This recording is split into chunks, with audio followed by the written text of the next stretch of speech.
Me preocupó muchísimo la declaración de la vicepresidenta atacando, digamos, con mucha... Cuando fue la causa del dólar El futuro. jueves creo que fue, hablando con nombre y apellido, de una cantidad de jueces, realmente un ataque a la división de poderes enorme. No lo conozco al ministro actual, pero también vi algunas declaraciones de él atacando fuertemente a algunos jueces. Yo no estoy de acuerdo con eso. Creo que es exactamente lo contrario de lo que la Argentina necesita. Tenemos que respetar las instituciones, respetar la Constitución, respetar la división de poderes. Por eso no estoy de acuerdo y lo dije la semana pasada. Larreta, en esta respetar, ¿qué pasa con las vacunas? Digamos, porque me parece que la ciudad, bueno, ha tenido, por ejemplo, críticas de los dirigentes docentes que dijo, bueno, la ciudad utiliza las vacunas no para vacunar a los docentes. Porque hay, perdón, con las vacunas, hay un orden de prelación con el que se tienen que dar las vacunas que lo fijó el gobierno nacional. Primero, todos los trabajadores de la salud. Con los turnos que tenemos asignados esta semana, para el fin de la semana vamos a tener el 95-96% de trabajadores de la salud vacunados. ¿Cuántos son? Segundo, son 140.000 más o menos las vacunas. Te doy el sistema. Mirá, 146.000 para ser más exacto. En segundo lugar, los adultos mayores, que nosotros decidimos hacerlo de mayor a menor. Entonces convocamos a los mayores de 80 primero. Una vez que terminemos con los mayores de 80, seguiremos con los mayores de 70. Para el fin de esta semana también tenemos 17.000 turnos asignados esta semana para adultos mayores. Vamos a llegar casi al 70% de los mayores de 80. Entonces, ¿por qué los docentes no fueron priorizados? Porque el gobierno nacional definió este orden. No pasó lo mismo en la provincia. Perdón. Sí vacunamos a algunos docentes. Ustedes me podrían preguntar, ¿pero por qué vacunando docentes si no terminaron con los mayores de 80? Porque una de las vacunas, que es la Sinopharm o la vacuna china, no está habilitada para mayores de 60. Entonces, la partida que nos dieron para la Sinopharm, vacunamos 14.000, 13.600 docentes ya vacunados con vacunas que no podían ser usadas para mayores de 60. Nosotros seguimos a rajatabla como corresponde el orden que fijó el gobierno nacional, no es que lo fijamos nosotros. Ahora, pero respetamos ese orden. No tienen un problema porque digo, el gobierno nacional no le están llegando vacunas, dicen que llegarían unas de Sputnik en esta semana, de Sinopharm el lunes, pero en concreto no hay nada. ¿Ustedes no quieren tomar una actitud distinta? ¿Usted no podría decir yo quiero comprar vacunas por mi lado? No, las vacunas de todas las campañas nacionales, desde hace, no sé, décadas, no es de esto, no es para el coronavirus. De hace décadas, todas las campañas nacionales, la vacunación de la gripe, la de los más chicos, todos las provee el gobierno nacional. Siempre es así y en este caso también. O sea, nosotros vamos vacunando al ritmo de que Nación nos da las vacunas. Somos uno de los distritos, tengo entendido, el que más rápido vacuna una vez que nos entran las vacunas. Hoy tenemos más del 80% de las vacunas que nos dieron ya están aplicadas y el resto tenemos durante los próximos 7 días hay 44.000 turnos ya otorgados para gente que se va a vacunar. O sea, el plan de vacunación en la ciudad sigue, nos da Nación y nosotros vacunamos. Y viene funcionando muy bien. Tuvimos problemas un día, como mostraron ustedes las imágenes de un día en la rural. Para el momento, Luna Park. Luna Park. Para ese día, el martes de la semana anterior, ya llevábamos vacunados 150.000 personas y no habíamos tenido ningún problema. ¿Qué fue lo que pasó ese día? Bueno, primero, apenas hubo problema, pedimos disculpas. Pusimos la cara, pedimos disculpas, lo hizo el ministro de Salud y en 24 horas el tema estaba corregido. ¿Qué fue lo que pasó ese día? Como eran vacunas diferentes, las que se aplicaron a los adultos mayores, requerían una cadena de frío muchísimo más compleja, porque requerían menos 20 grados. Entonces es muy difícil tener el menos 20 en 29 puntos como estábamos vacunando. Por eso los concentramos para garantizar la cadena de frío. Lo que sucedió, imágenes que ustedes mostraron recién, mucha gente fue antes de la hora que tenía su turno. Alguien tenía el turno para 10 de la mañana y fueron todos a las 8. No lo previmos, pedimos disculpas, al día siguiente ya estaba corregido. El miércoles, día siguiente, ya estaba corregido y no volvimos a escuchar problemas. Ahora, dígame, ¿ustedes qué previsión tienen? Porque acá hay dos elementos, ¿no? Está el elemento de las vacunas que llegan con mucha morosidad, no hay previsión, puede ser que llegue algo de Sputnik, pero no está muy claro cuándo va a haber nuevo aprovisionamiento de vacunas. Y por otro lado tenemos el avance del tiempo. El tiempo quiere decir, estamos empezando a acercarnos otoño-invierno. ¿Ustedes qué previsión tienen respecto de qué puede significar para la ciudad y para el país la posibilidad de un rebrote, del aumento de casos, de la segunda ola? ¿Qué previsión tienen? A ver, esta es una enfermedad que no hay conocimiento científico. O sea, no hay previsiones científicas ni acá ni en el mundo entero. Por eso tuvieron una segunda ola en muchísimos países de Europa que no la preveían. ¿Por qué? Porque es una enfermedad de la cual todavía no se sabe como para poder responder esa pregunta. Lo que sí tenemos es la experiencia de otras ciudades. O sea, sabemos lo que pasó en nuestras ciudades. Viendo lo que ha pasado en otras ciudades, es de esperar que acá suceda lo mismo, que con la llegada del otoño, con el frío, vuelvan a aumentar la cantidad de casos. Pero repito, no es que hay algo científico que nos garantice que eso va a pasar, sino lo vemos en otras ciudades. La vacunación va aumentando. En la ciudad de Buenos Aires, al día de hoy, el 16% de la población de riesgo ya tiene la primera dosis. Y empezamos por lo de más riesgo todavía. Ustedes piensen que si Nación cumple con un compromiso de que para el principio de la otra semana llega una nueva tanda de vacunas, nosotros podríamos tener de acá a 15 días, si nos cumplen eso, todos los mayores de 80 vacunados. Eso es un avance enorme, porque ahí claramente es la población de más riesgo. No, está bien, pero eso, digo, está bien probablemente la ciudad. No pongo en duda lo que usted me dice, lo que digo es... Estos datos los publicamos todas las noches. Digo hoy, mirando el conjunto, la Argentina tiene el 1% de vacunados. Y ¿Sí? estamos a un mes de entrar en una zona de menores temperaturas. Por supuesto, la Argentina en promedio tiene 1% de vacunados. La ciudad de Buenos Aires ahora tiene 6,6%. Es bajo, pero venimos aumentando. Y lo importante es poder llegar, más que mirar la población total, porque la realidad es que si se contagia alguien que tiene 30 años, su riesgo es bajísimo. Sí. No digo que no hay que tratar de evitarlo, pero el riesgo es bajísimo. Por eso se estableció la población de riesgo. En la ciudad son 1.200.000 personas. De eso, al día de hoy, tenemos 16% de la población, que son 200.800 vacunas ya aplicadas, la primera dosis. En muchas de estas vacunas, la primera dosis sola ya reduce el riesgo de contagio entre un 60 y un 70%. Entonces, se viene avanzando, es muy importante que se acelere. Nosotros tenemos una red de 200 puntos de vacunación con 1.200 trabajadores que están abocados a esto y podríamos ir vacunando más rápido, pero vacunamos las vacunas que Nación nos da. La pandemia cambió decididamente la fisonomía de la ciudad en muchos barrios, sí. ¿no? ¿Cómo está el regreso de la actividad?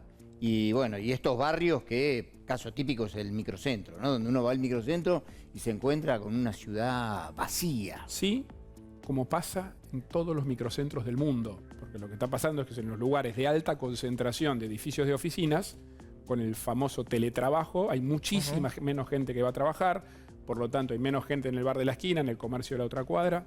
Está pasando en todos lados. Nosotros estamos haciendo todo un estudio urbanístico para ver hasta qué punto parte del microcentro es transformable en zonas de viviendas. Hay algunos edificios que por su fisonomía es más fácil y otros es más complicado. Pero esto así como significaría...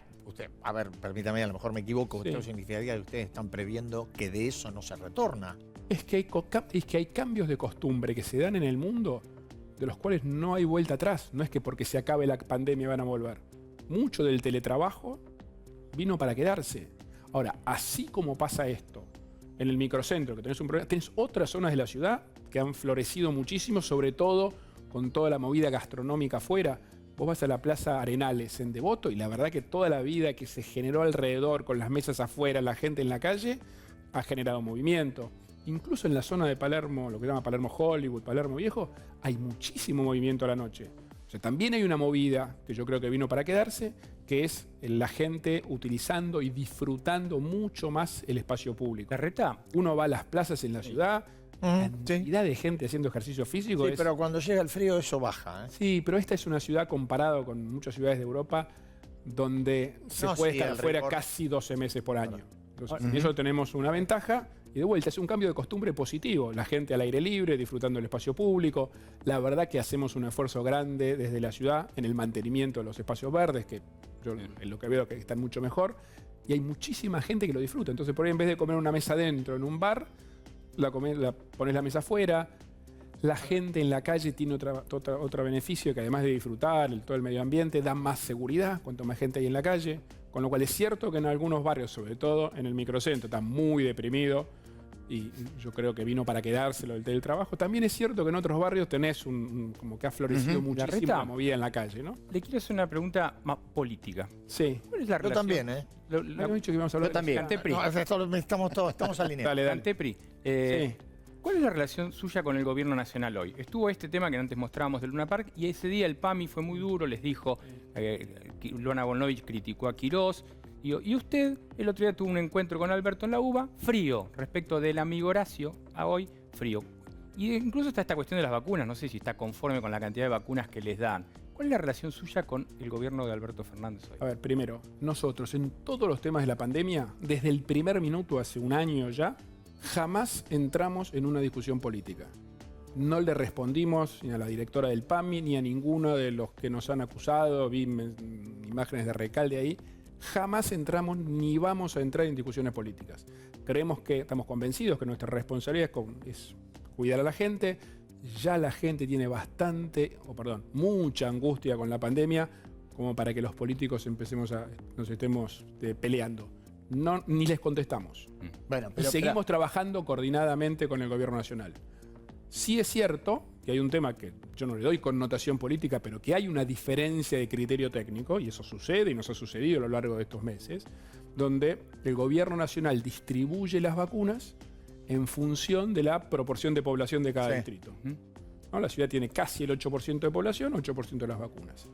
Ahora, como la prioridad que fijó Nación, no nosotros, es vacunar primero a los adultos mayores, a la gente de más riesgo y a los adultos mayores, nosotros decimos no. Creemos que la distribución debiera ser en función de la cantidad de adultos mayores que tiene cada distrito, que en la ciudad es bastante mayor que en el promedio del país. Y ahí no está conforme usted. Bueno, es una discusión técnica de criterios. Yo lo que no hago es politizar esa decisión.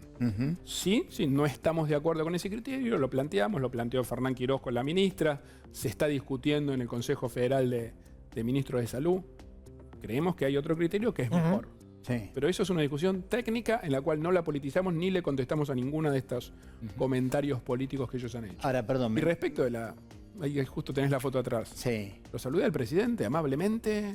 Pero no es lo mismo. Bueno. No es lo mismo. Pero ahí la Fue un reta... encuentro. Primero no era un Fuego amigo suyo de su lado le dice que usted es blando frente al gobierno nacional. No, mis amigos son los del colegio, los de chicos, los que voy a la cancha de Racing, de la que juego a política también, pelota. ¿o no? No, para mí la palabra amistad es muy importante. Para mí mis amigos son mi vida. Y mis amigos son los que conozco hace 40 años, que ya digo, algunos voy a la cancha, otros juego a la pelota, otros los conozco del colegio. Después con la política trabajo con muchísima gente, con afecto, relación. A ver, gente de Juntos con el Cambio, vamos a ponerle nombre y apellido, por lo menos global, dice que usted es muy blando con el gobierno nacional. No, yo tengo mi responsabilidad como jefe de gobierno de la ciudad de trabajar en coordinación con el gobierno nacional. Y en eso lo voy a seguir haciendo. Yo creo en el diálogo, yo creo en el consenso. Ahora, también creo, hablábamos antes, de ser muy firme en aquellas cosas que estoy en desacuerdo. Como dijimos al principio, yo fui muy claro en mi oposición a la reforma judicial que plantea el gobierno. Yo fui muy claro y firme en mi repudio a lo que pasó en Formosa, tal es así que ni siquiera fui a un acto donde iba a estar el gobernador. Entonces yo creo que es un sano equilibrio en mi convicción de que el consenso y el diálogo es lo único que va a sacar a la Argentina adelante. Ahora, eso no quita que cuando hay, sobre todo, avances sobre las instituciones, he sido clarísimo, firme y contundente en mi oposición al gobierno nacional. Dígame, pensando que es un año electoral y pensando también en cómo pueden repercutir estas cosas, por ejemplo, ¿usted lo advierte al presidente más débil y más sometido a la vicepresidenta que en los primeros tiempos de pandemia, cuando de hecho recién empezaba el gobierno? Sí, todo indica que hay un avance de la vicepresidenta. Un fallido.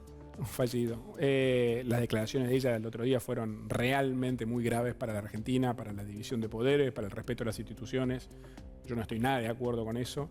Me preocupó más que el mismo día el presidente diga que está de acuerdo con lo que dijo la vicepresidenta. Yo la verdad que veo un proceso, es cierto, de ataque y de cuestionamiento a las instituciones, a la división de poderes, con lo que estoy firmemente en desacuerdo y lo dije clarísimo, con la misma claridad con la cual yo estoy totalmente en desacuerdo con la grieta. Con la grieta no se come, con la grieta no se genera laburo, con la grieta no se educa mejor a la gente. Y creo que uno de los grandes desafíos como país es superar la grieta. Estoy tan en desacuerdo con la grieta como estoy en desacuerdo con los avances sobre las instituciones y especialmente sobre la justicia que viene promoviendo, insinuando el gobierno nacional. Ahora, la grieta ha demostrado que electoralmente le funciona. Le funcionó a Cristina y le funcionó a Mauricio Macri también. Mire, yo no creo que le funcione al país la grieta, más allá de lo electoral. A mí lo que me importa es que cómo hacemos todos juntos para sacar a la Argentina adelante. Y yo estoy convencido que hay que superar la grieta, hay que buscar acuerdos. No puede ser que no podamos dialogar con el que piensa distinto. Eso no quiere decir que nos tengamos que poner de acuerdo en todo. Pero que como país tenemos que buscar un acuerdo más amplio para superar flagelos que nos llevan décadas, como la inflación, por ejemplo. Eso requiere un acuerdo más amplio donde podamos sentarnos y discutir. El jueves presenta el libro Mauricio Macri. Sí. ¿Va a ir a la presentación del Sí, libro? por supuesto, sí. ¿Sí? ¿Y con Patricia Bullrich cómo está la cosa? Con Patricia, tuve un Zoom hace 2 semanas con ella. Yo tengo muy buen diálogo con todos los dirigentes de Juntos para el Cambio. Con los radicales, con Alfredo Cornejo, con los gobernadores radicales, estuve en Corrientes con Valdés, estuve la semana pasada hablando con Suárez, con Morales, con los jefes de los bloques, con Ritondo, con Mario Negri. Yo hablo con todos. Y la verdad que venimos haciendo todos un esfuerzo grande por sostener la unidad. Y es la primera vez, desde el 83 para acá, que con el peronismo en el gobierno la oposición se ha mantenido unida. Nos hemos mantenido unidos y eso es mérito de muchos de los que mencioné, para no dejar a nadie fuera, a la doctora Carrió, por supuesto, que es muy importante en esto, a Maxi Ferraro, el presidente del partido, a Martín Lustó, a los jefes de los bloques en senadores como Naidenov y Humberto Schiavone, a todos, a nuestros intendentes como Jorge Macri, Grindetti, todos los dirigentes hemos hecho un esfuerzo entre todos para sostener la unidad. Y hoy estamos unidos y vamos a ir a las elecciones unidas, cosa que no pasó nunca de la vuelta a la democracia para acá. Tiene un valor enorme eso. Ahora, pregunto, ¿qué imagina si las elecciones las gana el gobierno? ¿Qué imagino? Bueno, ¿Qué imagina hacia adelante? ¿Que el gobierno radicaliza aún más? ¿Que se abrirá alguna instancia de, yo por eso, de consenso? ¿Qué es lo que espero? Por eso, déjame, primero lo que a mí me gustaría, o lo que yo espero, es que se abra un espacio de consenso. Una reforma judicial, una reforma previsional, que van a condicionar la vida de los argentinos durante décadas, requiere consensos más amplios. Son cosas que no se pueden, o por más que constitucionalmente esté permitido, no debieran aprobarse con 50 más un voto arañando entre gallos y medianoche. Requieren un diálogo, requieren un consenso mucho más amplio. Eso es lo que yo creo que la Argentina necesita. Esa es mi convicción cuando digo superemos la grieta y apostemos al diálogo. Ahora, lo digo, repito, lo digo con la misma contundencia, con lo que el día siguiente después me opongo firmemente. Por ejemplo, cuando el gobierno nos saca los fondos de coparticipación así de un día para el otro inconstitucionalmente. Eso todavía no está en la Corte. Está en la Corte puede dormir. Yo dije, vamos a ir a la Corte y fuimos a la Corte. Esperemos que lo falle porque todos los días nos dan menos plata de la que corresponde. Sí. Ahora, sentarse cuando el gobierno denuncia penalmente, por ejemplo, el acuerdo con el Fondo Monetario Internacional que logró Mauricio Macri, me parece que va a ser difícil en el corto plazo, antes y después de las elecciones, me parece. No, por supuesto que es difícil. Ahora, si yo me tengo que sentar para ver cómo podemos distribuir mejor las vacunas y eso supone cuidar mejor a los porteños, yo lo voy a hacer en cualquier caso. Si sentarnos es para cuestiones que a partir de un acuerdo yo tengo una responsabilidad de gobierno. Por ejemplo, un pequeño ejemplo de algo que funcionó. La semana pasada, después de meses de coordinación, asumimos desde la ciudad la seguridad en Puerto Madero. Se hizo el traspaso, se hizo bien, hubo un acuerdo. Entonces, digo, más allá de las discusiones políticas y todo lo en desacuerdo que yo pueda estar en algunas posiciones del gobierno, eso no quita que mi responsabilidad como jefe de gobierno es lo mejor para la vida no solo de los porteños, sino de los millones de argentinos que nos visitan todos los días. Y si eso supone que yo tengo que... Doy otro ejemplo. Hace un mes yo me senté con la ministra de Educación, con el ministro de Educación Nacional, para trabajar, para garantizar que empezaban las clases en la ciudad el 17 de febrero. Pues para esas cosas yo me voy a sentar con el que me tenga que sentar si eso es bueno para la gente. Sí. Yo me había comprometido en noviembre, dije, las clases tienen que volver presencialmente lo antes posible. El 17 de febrero, o sea, 2 semanas antes que el resto, empezamos las clases y cumplimos. Y para eso, entre otras cosas, me tuve que sentar con el ministro de Educación Nacional. Y lo hago y lo volvería a hacer en todo aquello que yo considero que es bueno para los porteños y para todos los que trabajan en la ciudad.